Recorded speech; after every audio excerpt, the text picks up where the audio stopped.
ഇസ്രായേലിനെതിരെ അതികഠിനമായ നിലപാടുകൾ തന്നെയാണ് പലസ്തീൻ അനുകൂലികൾ കൈക്കൊള്ളുന്നത്. കാരണം അത്രത്തോളം നീച പ്രവർത്തികളാണ് ഇസ്രായേൽ നടത്തിക്കൊണ്ടിരിക്കുന്നത്. സാധാരണക്കാരായ ജനങ്ങളെയും പിഞ്ചുകുഞ്ഞുങ്ങളെയും ചുട്ടുകൊല്ലുകയാണ് ഇസ്രായേൽ ചെയ്തുകൊണ്ടിരിക്കുന്നത്. മനുഷ്യർക്കു പുറമെ ഗാസയിലും ലബനനിലുമുള്ള പള്ളികളെയും മറ്റു പുരാതന കെട്ടിടങ്ങളെയും ലക്ഷ്യം വെച്ച് ഇസ്രായേൽ ആക്രമണം അഴിച്ചുവിടുന്നുണ്ട്. ശരിക്കും പറഞ്ഞാൽ ഗാസയിലും ലബനനിലും ഒരു അവശേഷിപ്പ് പോലും ബാക്കി വയ്ക്കില്ല എന്ന രീതിയിലാണ് ഇസ്രായേൽ മുന്നോട്ടു പോകുന്നത്. അതിന്റെ ഉദാഹരണമായി നടുക്കുന്ന ഒരു ദൃശ്യമാണ് ഇപ്പോൾ പുറത്തു വന്നുകൊണ്ടിരിക്കുന്നത്.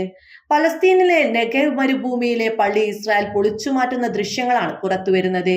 എത്രത്തോളം പൈശാചികപരമായ നടപടിയാണ് അവർ നടത്തിക്കൊണ്ടിരിക്കുന്നത് എന്നത് ഈ വീഡിയോ ദൃശ്യങ്ങളിലൂടെ വ്യക്തമാണ്. ആ ദൃശ്യങ്ങളിലേക്ക്